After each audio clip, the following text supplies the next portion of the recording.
So first and foremost, what I'm interested in, Imran, is that person in front of me. I'm interested in their story. You know, they talk about the aeroplane. You get in an aeroplane, and the vast majority of the time, the aeroplane is off course, but it's the pilot that is constantly just nudging it back onto course.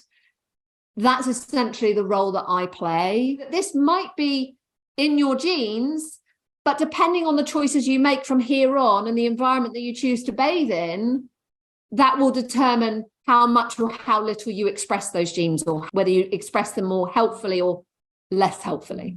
We play such a powerful role in how we age, or, you know, how well we age or how well we don't. So we normalize the common experience, which then removes for many, many people any sense of empowerment of, well, ultimately it's up to me.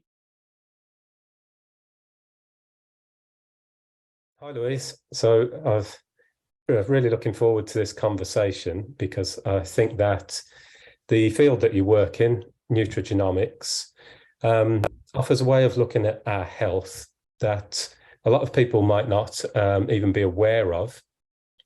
And it might provide answers for people that they could potentially struggle to find elsewhere. And I think it could be really beneficial for a broad spectrum of people, whether that's people who've had long-term problems that they can't quite get to the bottom of, or perhaps people who are doing pretty well but maybe want to optimize further. But before we really get into the details of Nutrigenomics, I thought it'd be good to talk a little bit about your background and perhaps what motivated you to start working in health in the first place, because I believe you've been working in health for 20 years. Yeah, I really have, Imran. Can't believe it. And I think many of us, we get involved in this area of work because we're trying to solve some problem of our own, or perhaps something for somebody close to us. So yeah, what was your story? What motivated you to start out on this path? Gosh, well, yeah, firstly, thank you for having me. And it's been 20 years of working in the field, and I'm now, I've just turned 49. So it's been since my probably late teens, that I really started to become interested in working out more about what was happening in my own body and how I could improve that. So back in my teen years, I had been a child who'd been, would have been described as sickly, always a bit pale, one of those children that was always sick in the holidays, chronic tonsillitis, but at a time in the late 70s where it was no longer fashionable, shall we say, for tonsils to be removed, whereas for my mother, they were taken out during her, I think, late childhood, actually. And then as I, came into my teenage years, into adolescence, and as I got my period and so on, I got the normal PMS, although I would suggest it was probably, more extreme or more, I was more significantly impacted in some ways than would be considered to be normal. And also towards the end of my teenage years, into my 20s, I had a really impactful IBS, an irritable bowel syndrome, both from stress and emotions, even though I've been told by a doctor that had absolutely nothing to do with it. Funnily enough, it was a homeopathic doctor. Interesting. And that's another story. And at the same time, that was exacerbated, I'm sure, by parasitic infection during travel from the UK over to Australia, where I eventually settled and got married in my mid-20s. As part of that journey as well, I had some significant challenges emotionally and mentally. And let's face it, these things are not, they intersect throughout our layers. So I've been medicated for clinical depression, or I attempted to be medicated for clinical depression. And at the time, I just wanted a tablet to, help me function, really. And it just did not work for me at all. It sent me into a very zombie-like state. And I just felt like the flat line, the emotional flat line that I was experiencing as a result of that. So I definitely had less of the low, but I was unable to, feel like joy and happiness were really elusive to me. So I elected to not continue down that route. And it was probably a defining moment looking back. The other defining moment, Imran, was, and I can still see myself in this moment, was when my grandmother, who had her first heart attack when my mother was pregnant with me, said to me when I was, I think, about 15, if you have your health, you have everything.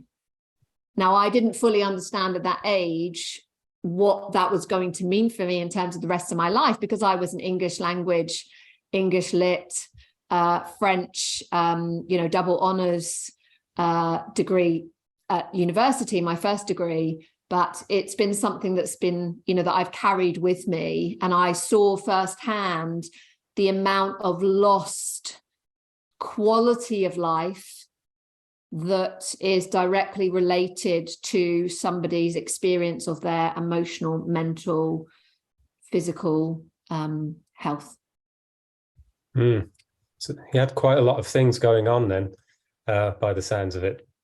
Yeah, and as well on the paternal side of my family, my father, I don't talk about this in open spaces usually because it is his story, although it has, of course, informed mine. But my father was suicidal a number of occasions throughout mine and my brother and sister's childhood, and again, medicated on several occasions.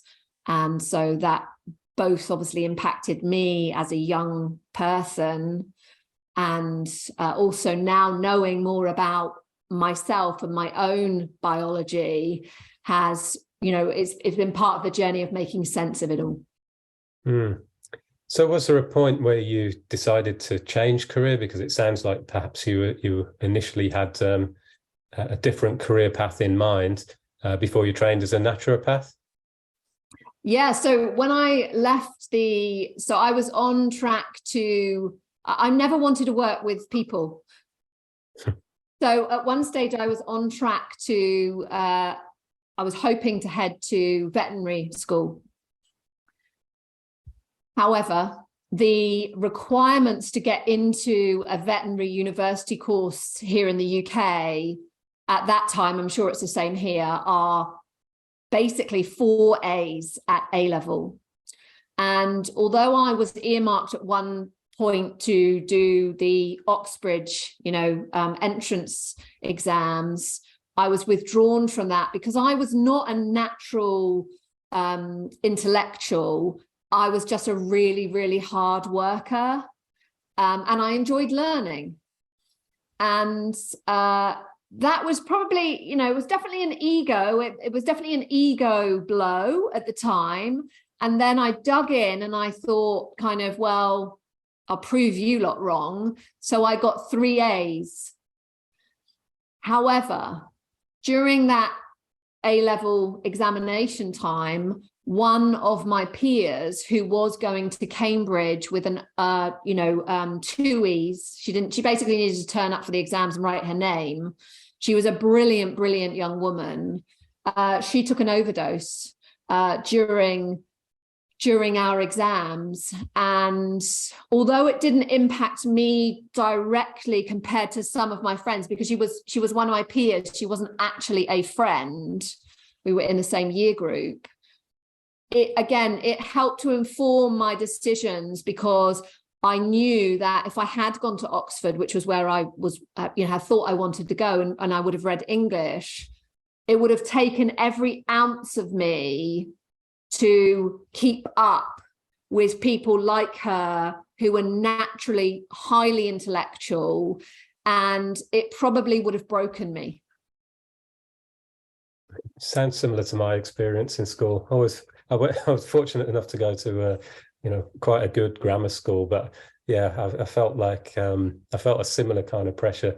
And young people there were under a lot of pressure that were to go through a certain career path, which personally I opted not to do. But it certainly had some effects for some people in terms of mental health, the stress that they were under.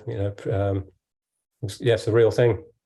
And well, I was fortunate because I had my mother, who was probably, unbeknown to me at that time, a buffer between my father's expectations, because when she announced that I was going to be going to university, he apparently said, well, who's paying for that? And she said, well, we are. And I think on some level, and my father is an extraordinarily generous man, very kind in many ways, but he is totally unaware of the influence of, say, the patriarchy upon, his own life. And I genuinely think that there was a part of him that was like, well, if I've paid for her to do this, then I expect to see some kind of successful career. And to be fair to him, I don't think that that's by any stretch that he was an exception. And so he had this idea that after I finished university, I would probably go to London and work in, the media. I did have the opportunity to spend a summer working at a couple of different magazines in the city.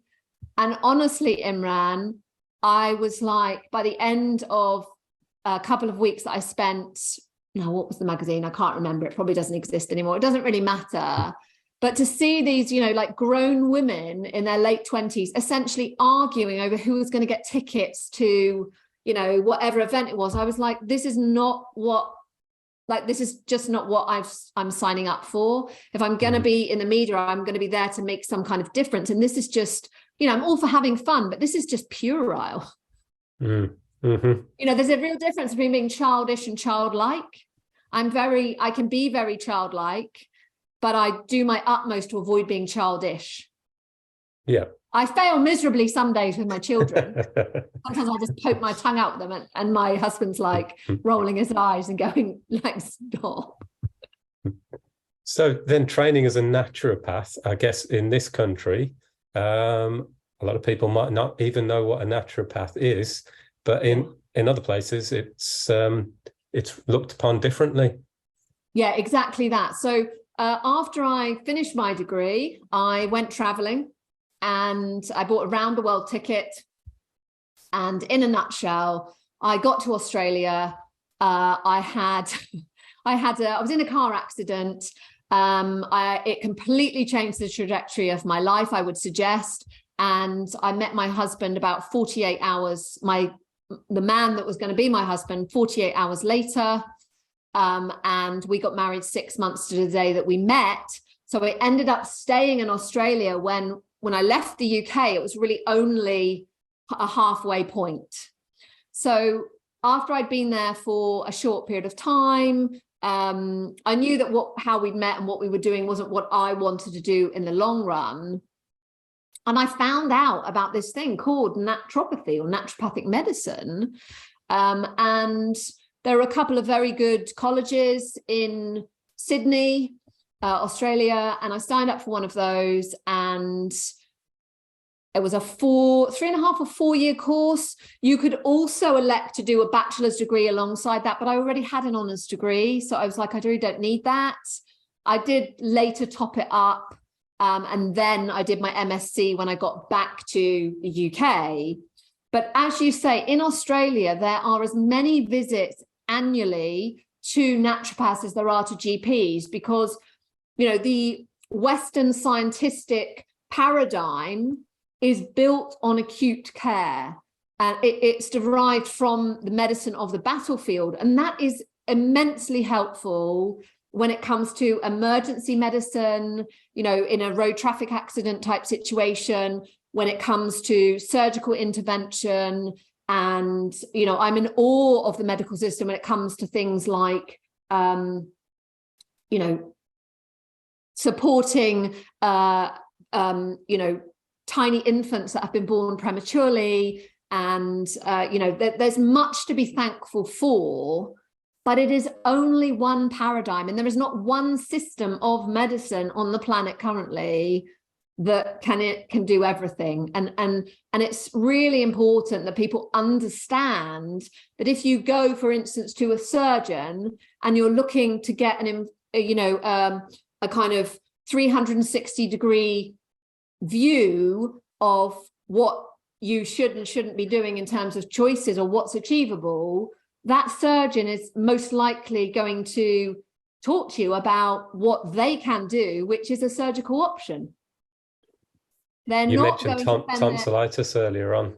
Exactly right. They're not going to say, well, listen, you know, let's consider scheduling you for tonsillectomy in 6 months' time. In the meantime, I'd like you to see my colleague, Louise Westra, who's going to make you up a bespoke, you know, herbal, plant-based, you know, formula that is unique to you, that is going to decongest and help to get your lymphatics flowing back to your liver.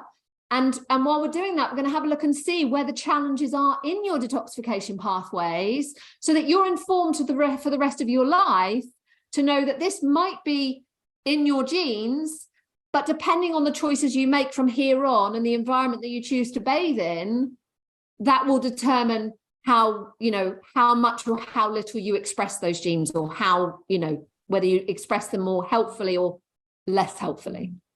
Okay. So when did you first touch upon the field of nutrigenomics and start incorporating this into your practice? Yeah, so it's been on and off for years. So you know, I became aware of 23andMe. Can't remember how many years they've been going, but you know, I feel like I've known about them for a long, long time. I never felt the information was necessarily particularly accessible for my clients. And as much as I have a lot of clients that I work with on an ongoing and retained basis as a kind of advocate, you know, so usually when people come to me, there is something wrong.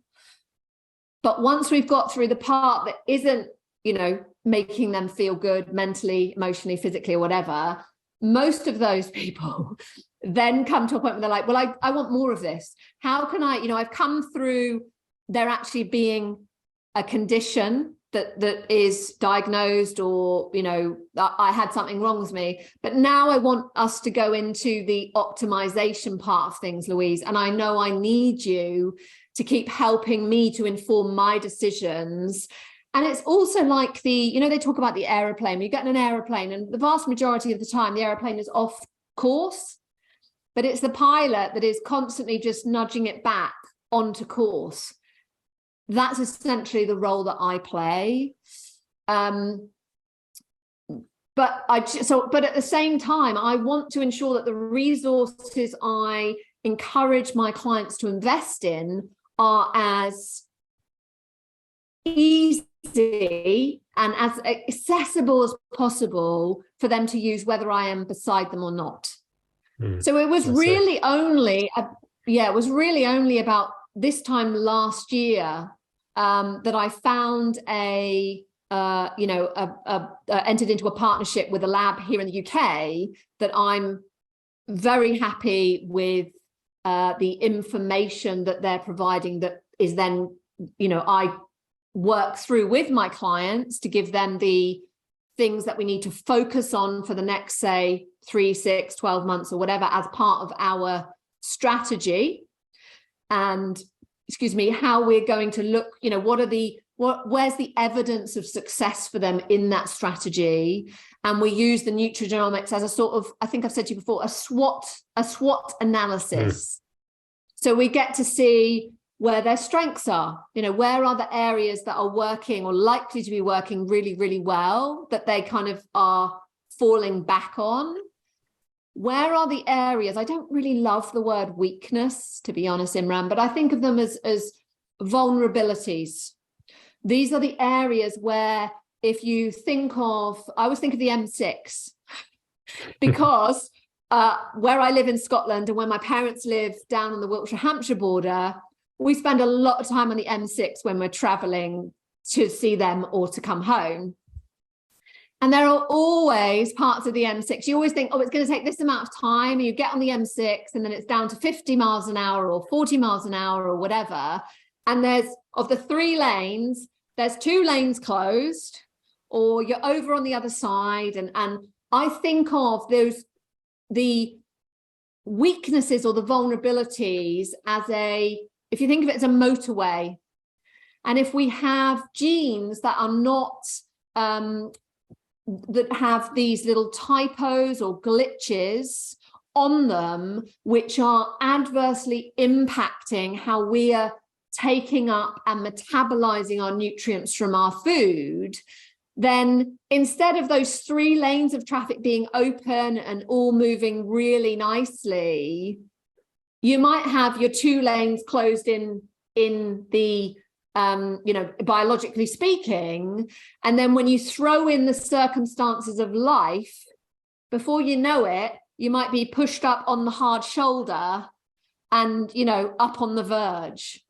So that really gives us the opportunity then to see where we will likely be able to get somebody more energy, better hormone balance, a robust immune system. So we're creating a personalized, or it's further informing a personalized strategy. And then the threat side of things, I don't love the name, but the threat side of things, I really think of that as the future scenarios. So again, for my ongoing clients, it allows us to plan, so for instance, a client might say to me, Louise, I'm going for a promotion at work, or I'm about to scale my business, if it's an entrepreneur.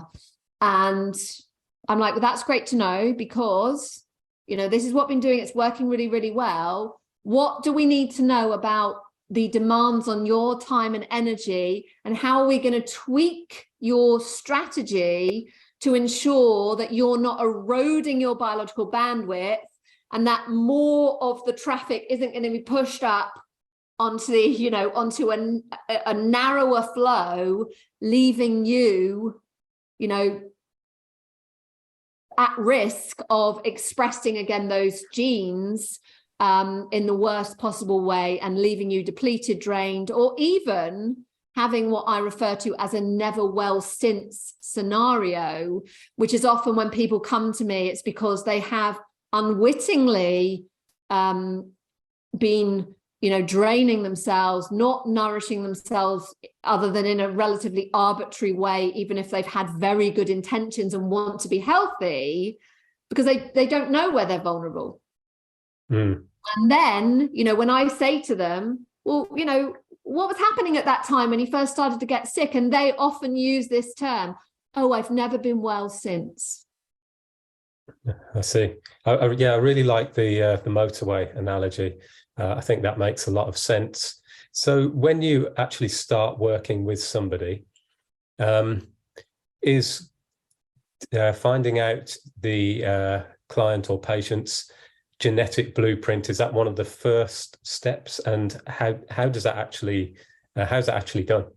Yeah, I mean, my answer to most things, as you probably know now, is it depends. So, in an ideal world, if my client has the means, then yes, we would go into looking at those DNA blueprints as much as possible. Again, it depends on their financial means and so on, of course.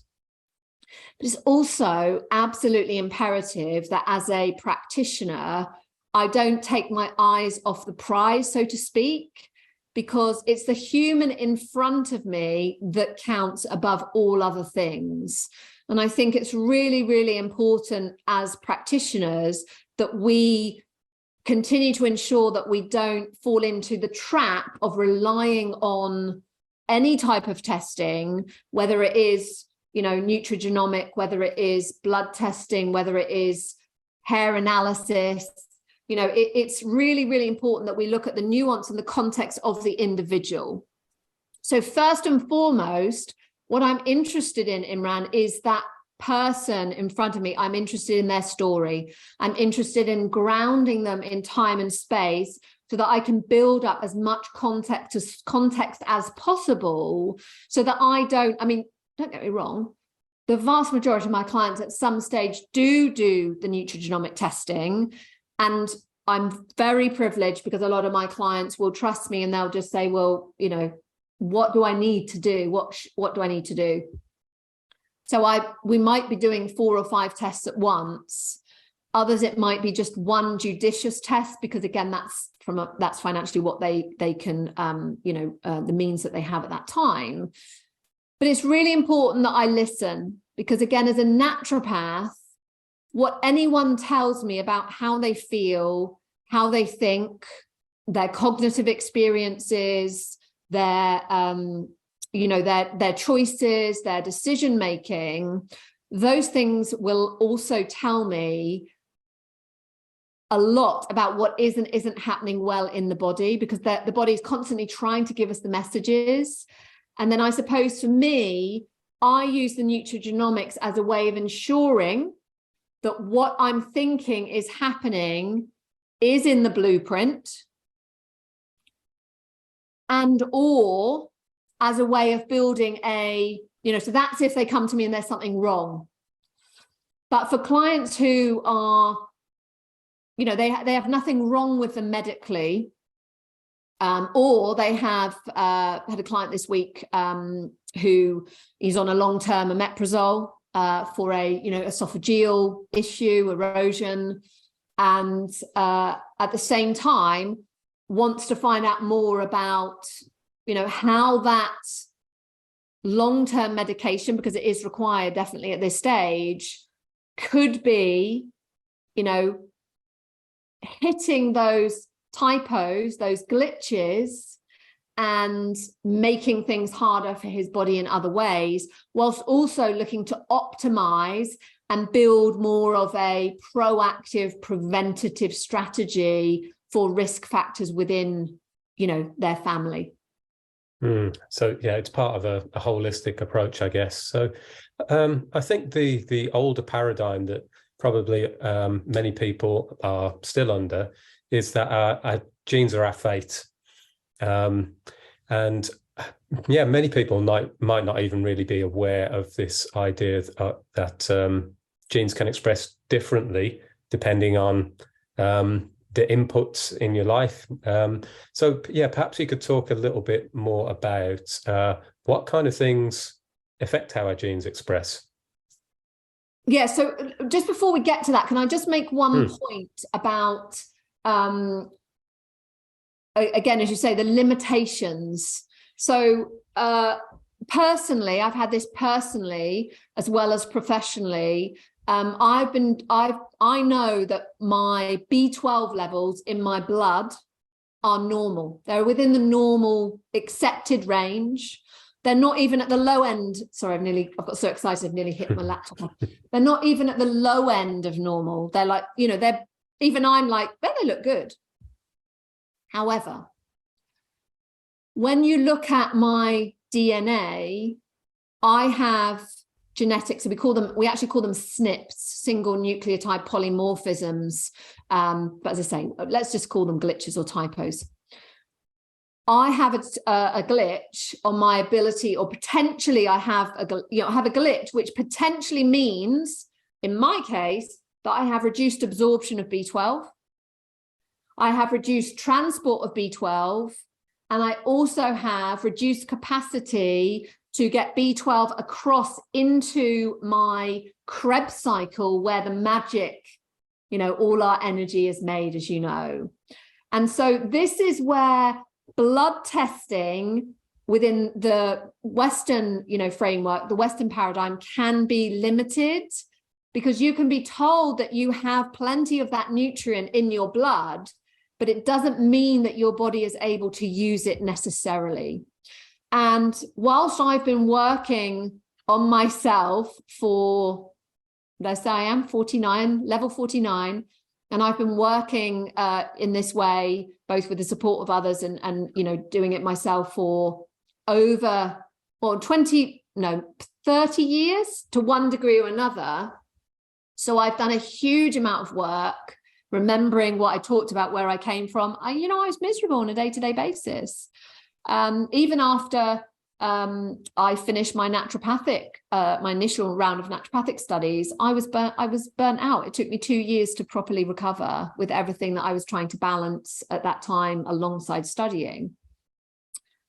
And so, you know, it's just understanding that system, just because you're told that you've got plenty of that happening in the blood, it doesn't mean it's working for you. So when I did my genetics profiling last year, and I found that I had this, particularly this MUT SNP, which means that I need an adenosine form of B12, which is not commonly found in nutrients, definitely not in your, you know, pharmacy, supermarket, standard, even health food store level, even, you know, I started to take it, and it's been a revelation for me, even with everything else that I've already done for myself. And I would generally describe myself as feeling pretty damn fantastic on a day-to-day basis.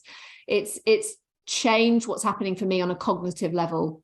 So I just wanted to make that point, because that can also be the same. For instance, I know we talked about vitamin D previously, you and I, in another conversation, whereby if you have a significant down regulation of sensitivity in your vitamin D receptors, which again, you cannot test for using the standard, you know, blood testing, then you probably want to be having a strategy of supplementation that takes your vitamin D levels up to 100 nanomoles per milliliter or whatever it is, rather than the standard, you know, 50 to 75 being fine. Yeah, I think that context is really important, and something, yeah, tons of people might be missing. That's why I wanted to speak to you, because, yeah, probably in the UK, very few people are regularly getting blood work done. We tend to rely more, I think, on when we're prompted to by a health professional, rather than being proactive in getting that. So even those people who are being proactive and getting blood work done from time to time are still not seeing the full picture without exactly, without the they're underlying often, genetic blueprint. They are, you know, unintentionally being misinformed. But, you know, the fact that it's unintentional really doesn't matter. Intent in any area of our lives is not the point. You know, this whole idea of people having good intentions has been something that we've allowed people to use as a default excuse for some terrible behaviors in many different areas of life. So I'm here for the impact.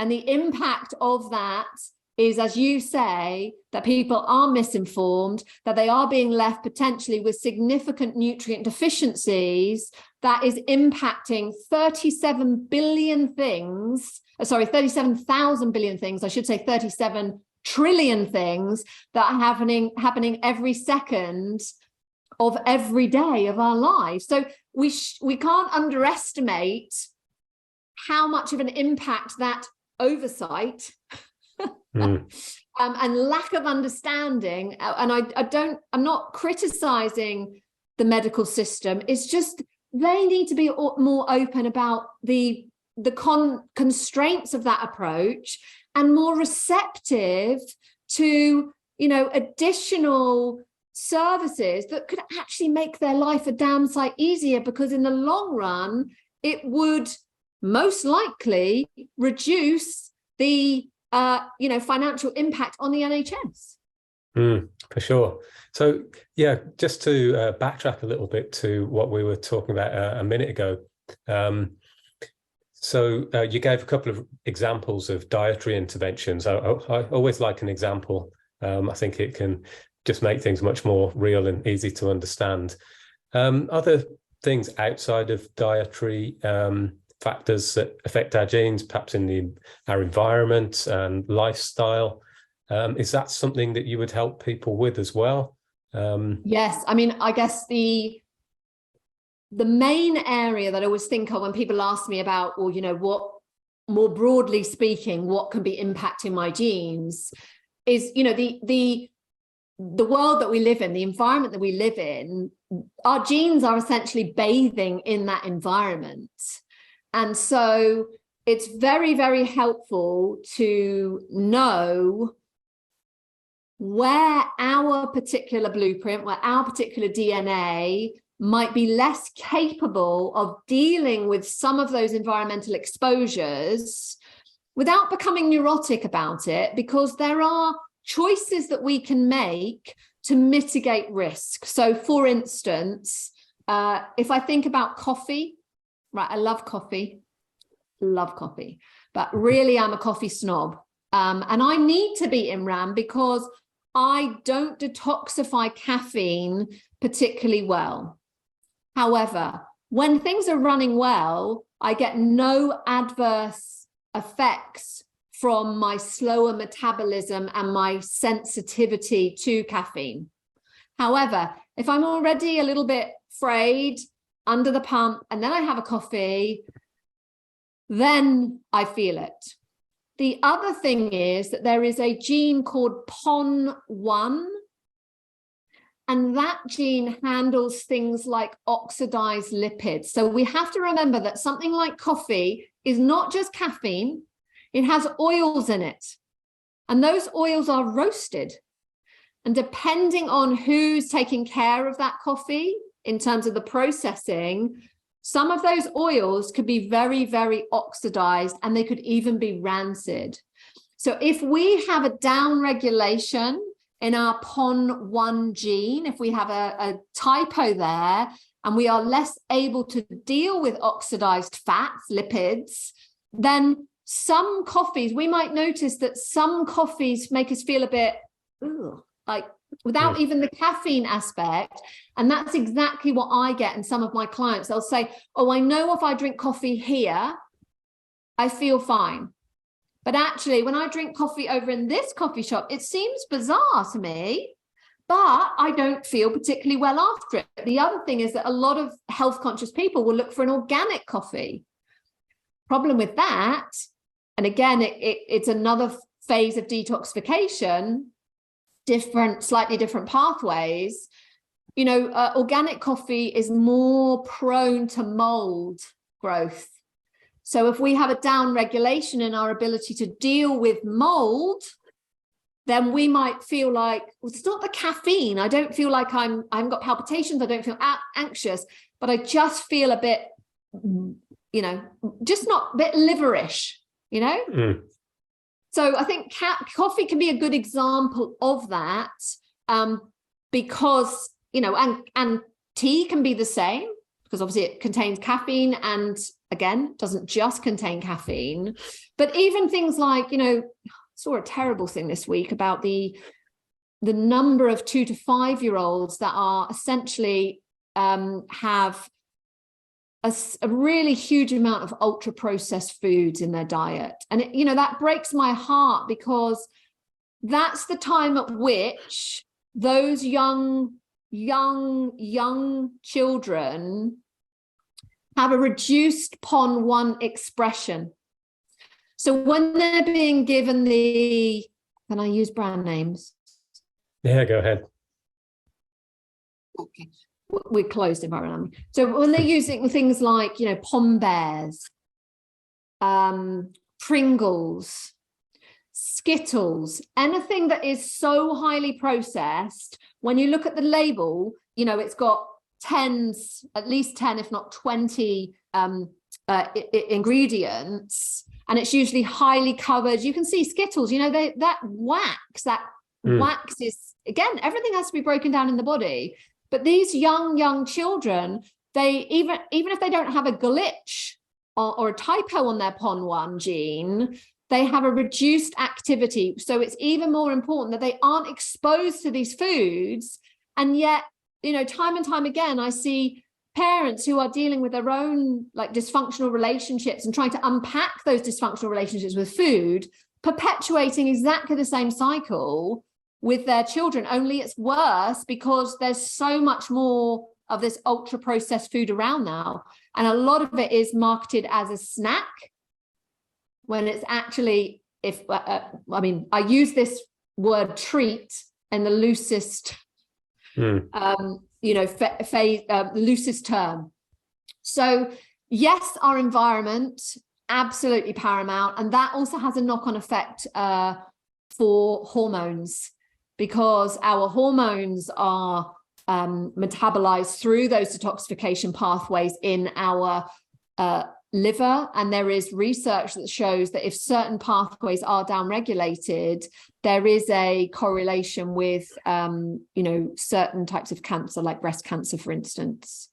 So again, it doesn't mean someone's going to get breast cancer, but it means, again, that they have an opportunity to be more informed and therefore to make more informed decisions about, for instance, how much alcohol they drink, what personal care products they choose to put on their bodies or not, whether or not they choose to take HRT, for instance. We've got this round the wrong way.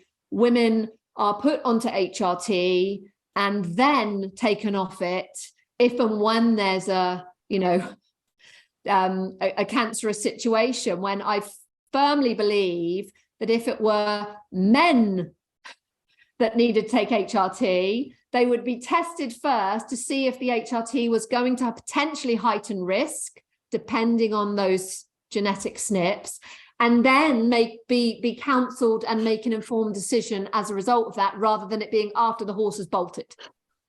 Yeah, if we have the ability to do that, it seems ridiculous not to, and to just take the chance and wait and see what happens. It's irresponsible, really. I like the coffee example you gave, because I can resonate with that personally, having just completely given up drinking coffee. Exactly as you said, I found I could drink certain types and then other types just wrote my day off. So I just stopped drinking it eventually. And I was chatting with a friend about it who's similarly enthusiastic about coffee, but didn't understand my sensitivity to it. And he just said, well, you're just older now, this is what happens. And I take his point to a certain extent, but what it made me think of is, we do become less resilient to certain things. I could drink a strong black coffee when I was 20, no problem. I can't even look at the stuff now. So do you feel like there's that age is a factor in this, or that perhaps not necessarily age, but maybe just time? So let's say you have some aspect of your genetic makeup that is suboptimal. Is it perhaps a case that you can get away with something for a certain amount of time until you reach a threshold where you can't get away with it anymore? Yeah, I mean, pretty much exactly that. Some people are less or more fortunate depending on your perspective, because I remember an entrepreneur that I admire saying to me about a while back about, what's the worst thing that can happen to somebody who gambles for the first time? And the answer is that they can win. So, when it comes to our genetic expression, I think when we are younger, a lot of people are not living into the less helpful expression of their typos, their glitches. And so they're thinking, well, I'm fine. There's nothing wrong. I'm bulletproof. Nothing is all good.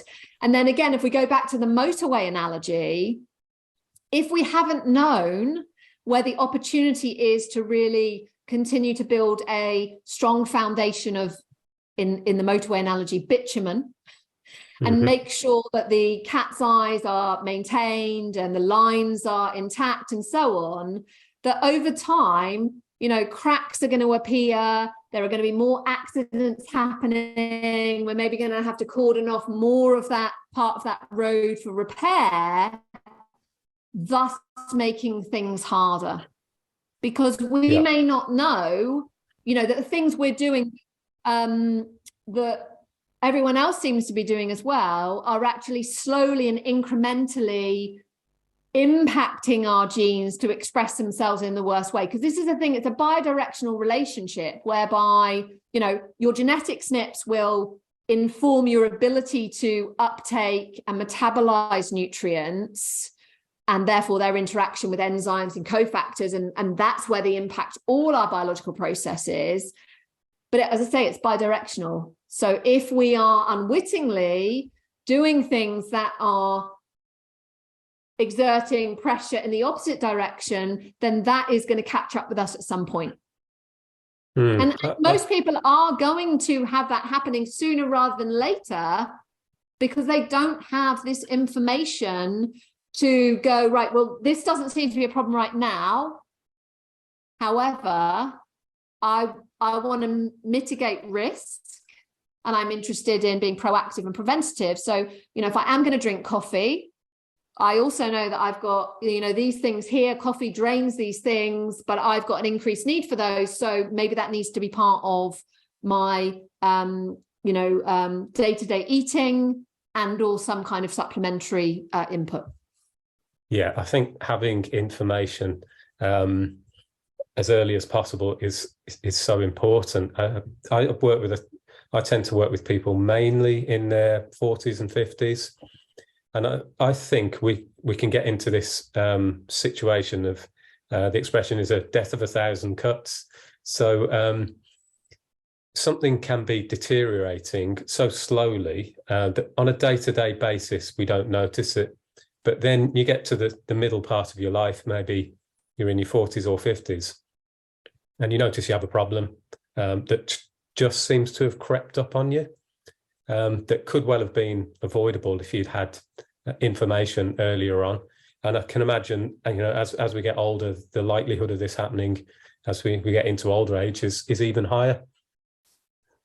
Agreed, because again, I'm not saying that aging isn't a very real phenomenon. Of course it is. But I believe that for the vast majority of us, we really could be playing we play such a powerful role in how we age, or how well we age or how well we don't. Yeah. And then, as you say, you get to 40 or 50 and you're like, oh God, now I feel rubbish. And I'm starting to be told often, oh, well, you may need to take this, proton pump inhibitor for your indigestion. Or we need to look at your cholesterol, and your blood pressure's a bit raised, and you've got this in the family, and so on. But then when we talk to other people around us, as far as we're concerned, that is normal. So we normalize the common experience, which then removes for many, many people any sense of empowerment of, well, ultimately it's up to me. Yeah, I think that's, I'm not minimizing the fact that depending on many different things, people have different sets of choices to make. Yeah. Maybe switching gears a little bit. So through your career and your training and the fields that you've developed expertise in, have you had any particular mentors along the way, or people that have inspired you, or people that are inspiring you currently? Oh, that's an interesting question. I did have, in my initial naturopathic journey, I had a mentor, and I'm still very grateful to her for many things that she taught me. And one of the big things she taught me was about boundaries and being able to, you don't have to be available all the time. And actually I wouldn't say I've struggled with it, but because I genuinely love and care for my clients, it is still something that I continue to, it continues to evolve. I think that's true for anyone. But I had a situation this week where a client booked for a call to review a Nutrigenomic test, actually for her child who was in her teens, but the mum was going to be on the call as well. And I did a Facebook post, in my own time on my personal profile about actually my training that I've been doing. Here's how it's going. And it was a 2-minute video from my last kickboxing training session. Although my ego wants you to know, Imran, just in case you see it, that I was tired. Okay, I was tired. Okay, but I'll look out for that. I'll bear it in mind. Anyway, she popped up on one of the messages because she is in my friend's house and said, I sent you an urgent voicemail. Now it was at 8:30 at night. And so I just popped up and said, I won't be listening. I don't listen to Messenger at night. And I just left it. But I did have a moment where I was like, should I go and check that? And I nearly checked it, but I'll tell you why, because I was concerned that it was going to wake me up at night. Well, I was concerned that there was something really, but then I was thinking, well, what am I possibly going to be able to do? As it transpired, there was absolutely no need for her to send me that messenger. Like in terms of helping the consultation the next day.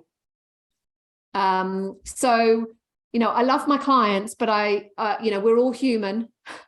And the whole social media messenger, it sometimes people do need a reminder that you are a human with your own life. And if you choose to pop up on your Facebook profile at any time of the day or night, does not mean that they also are able to think that you should be, informed about something to do with work.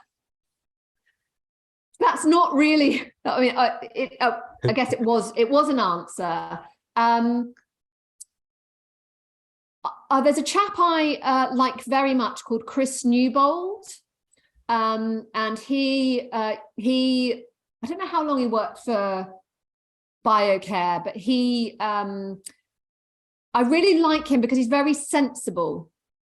So I just, one of the things that frustrates me is the impracticality of some of the advice that I see there, like the whole miracle morning thing. Okay, maybe a miracle morning, getting up at 4:30 or 5 o'clock in the morning works for you if you are an early bird, like if you have the, your expression of the pair 1 gene gives you that naturally. However, for a lot of people, they would do much better starting their day a bit later. And they were also juggling a lot of things in the morning. So trying to get up and meditate and write their bullet journal and have their, coconut, their medium chain fatty acids in their black coffee. And, it's just all too much. I just really struggle. But Chris is really, really sensible. And again, he constantly reminds me or reminds people, the client first. Yes, it's great to have all these bells and whistles and these tests and it's informing my strategy for my clients brilliantly and helping them also to remove some of the shame and feeling sometimes of, why aren't I good enough? Why can't I? Why is this harder for me? Why do I, need to basically advocate for myself when I'm out with friends and they want me to drink and I actually want a green juice, or whatever. So he's probably one at the moment. To be honest with you, Imran, I probably have more of a list of people that I avoid. Yeah, that could be wise. I'll zip it now. Yeah, finding balanced information when everybody's got a platform, everybody's got a voice. It can be a case of not just who shouts loudest, but people who are just charismatic and speak well can draw a lot of attention to themselves, and sometimes it takes a little while to figure out how much substance there actually is to what they're saying. Certainly in the health and fitness world, I've fallen into that trap, I think, a few times. But okay, so for you, what is interesting right now in terms of perhaps new research or things that you're looking into or things that you're keen to learn? Maybe it's kickboxing, maybe it's not related to your work.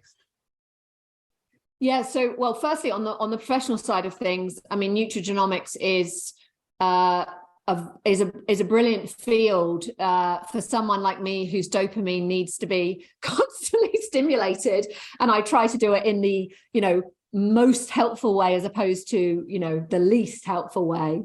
So that's a kind of never-ending journey, and I don't think that will never not excite me.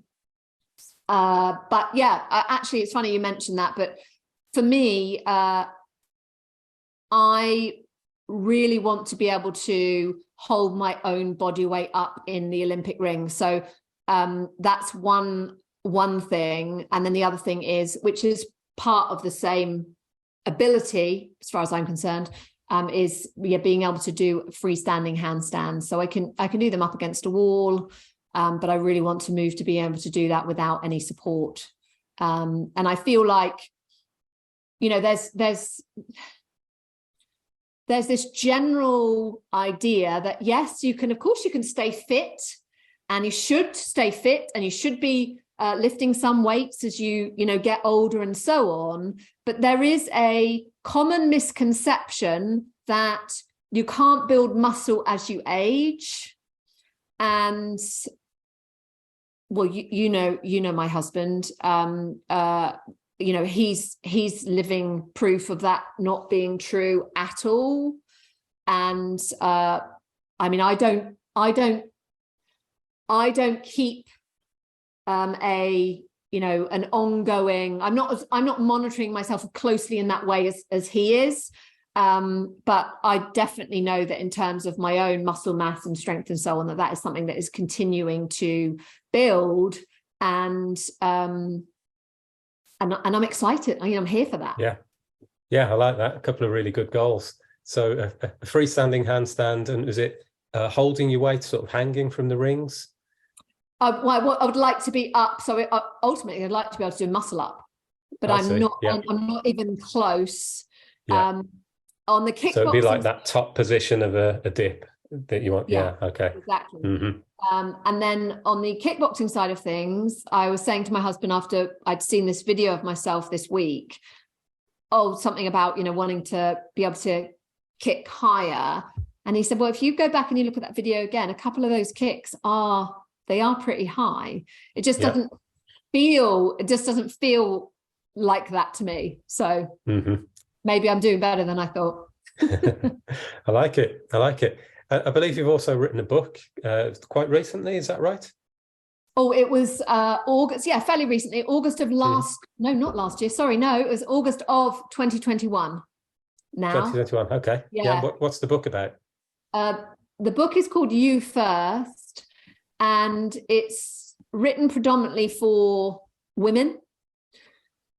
And it's all about re-centering themselves, as you can probably tell from the title, to ensure that they are the priority, because otherwise, what the last 20 years of my professional work has taught me, and also just observing and being somebody who is, who pays attention to others, is that if women don't make that choice, then conditioning and social factors usually mean that they get further and further and further and further away from themselves and their needs, and that they pay a very, very high price for that.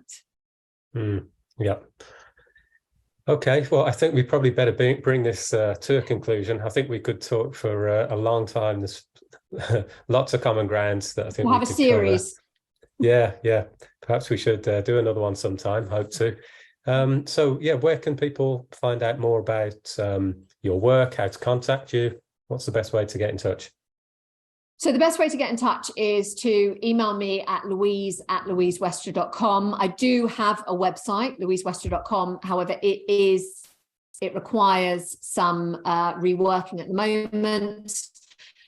as far as social media platforms go, I mainly hang out these days on LinkedIn, because I'm doing more and more to delineate between, you know, professional and personal life, to model that for my children, because I think it's going to be even harder for the next generation.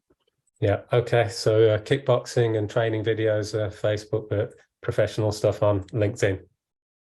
Well, no, I mean, I'm actually plan on putting that kickboxing onto LinkedIn, because again, I think it's really important that women see, you know, someone who is the same age as them or older than them or a little bit younger than them, who's going, I know this has been a year. It's been a year that I've been kickboxing, you know, at 48.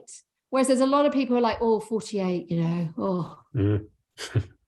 I mean, I'm not saying you shouldn't be doing some gentle yoga or Tai Chi and so on, but we do need a variety of different movements. So if I can be part of inspiring that type of movement, rather than this whole, oh, well, you know, everyone else my age feels a bit rubbish now. Everyone else my age is having a terrible menopause.